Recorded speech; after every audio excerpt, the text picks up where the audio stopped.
તો સુરતના દરેક વિસ્તારની આજ પરિસ્થિતિ જોવા મળી રહી છે। હવે સુરતના ભટારની વાત કરીએ કે જ્યાં ધોધમાર વરસાદથી તારાજી સર્જાઈ છે।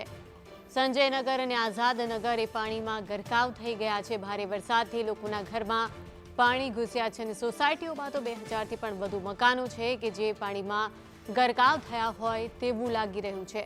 સોસાયટીઓમાં પાણી ઘૂસતા લોકોનું સ્થળાંતર પણ કરવામાં આવી રહ્યું છે અને સુરતમાં ઠેર ઠેર પાણીની જ પરિસ્થિતિ જોવા મળી રહી છે। જ્યાં જુઓ ત્યાં પાણી જ પાણી દેખાઈ રહ્યું છે। તારાજીના દ્રશ્યો આપ જોઈ રહ્યા છો। આ સોસાયટી છે કે જેમાં 2000થી પણ વધુ મકાનો આવેલા છે, પરંતુ દરેક ઘરમાં પાણી ઘૂસ્યા છે, જેના કારણે લોકોનું સ્થળાંતર કરવાનો હવે વારો આવ્યો છે।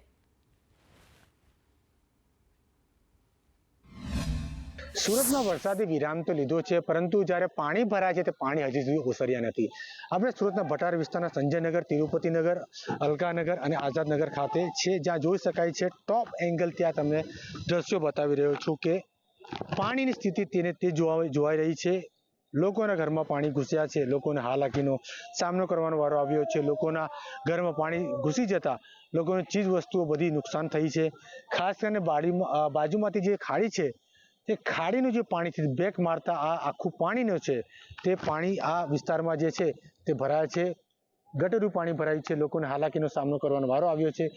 આ વખતે સુરત મહાનગરપાલિકાએ એક નિર્દેશ પણ કર્યો હતો કે સુરતની જે પણ ખાડીઓ આવી છે તેનું 2 થી 3 વખત સાફ સફાઈ કરવામાં આવી છે, એટલે જેથી લોકોના ઘરમાં પાણી ઘૂસશે નહીં। તે ઉપરાંત ગટરનું પાણી પણ બેક ન મારશે, પરંતુ સ્થિતિને તેને તે જ, કારણ કે દર વખતે સુરત મહાનગરપાલિકાએ પ્રી મોન્સૂનની કામગીરી પણ કરતી હોય છે, પરંતુ સ્થિતિ જોવા મળતી હોય છે।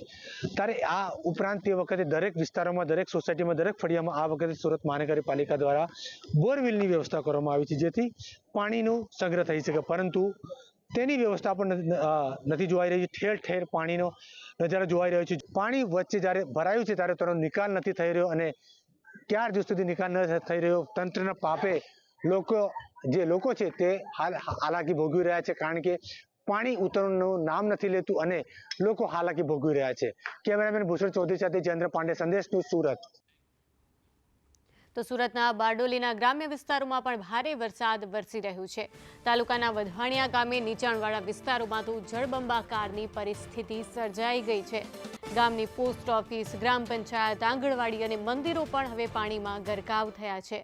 ત્યારે શ્રમજીવી પરિવારોના ઘરોમાં વરસાદી પાણી ઘૂસી જતા ઘરવખરીને પણ ભારે નુકસાન થઈ રહ્યું છે।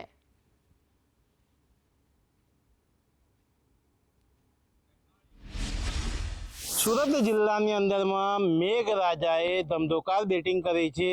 નગરની સાથે તાલુકો પણ હવે પ્રભાવિત થયો છે।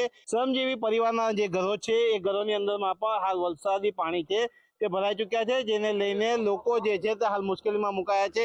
ખાસ કરીને નગરના જે હળપતિ વિસ્તાર છે, હળપતિ વિસ્તારના લોકો જે છે તેઓના ઘરોમાં પાણી ભરાવાના કારણે મુશ્કેલીનો સામનો વેઠી રહ્યા છે। જે રીતે તાલુકાની અંદરમાં છેલ્લા 24 કલાકથી વરસાદ વરસી રહ્યો છે, જેને લઈને તાલુકાના મોટે અનેક ગામો જે છે તે હાલ પ્રભાવિત થયા છે।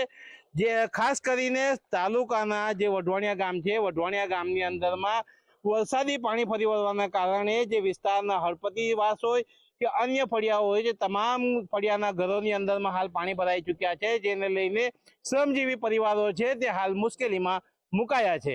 યાસીર કાગઝી, સંદેશ ન્યૂઝ, બારડોલી।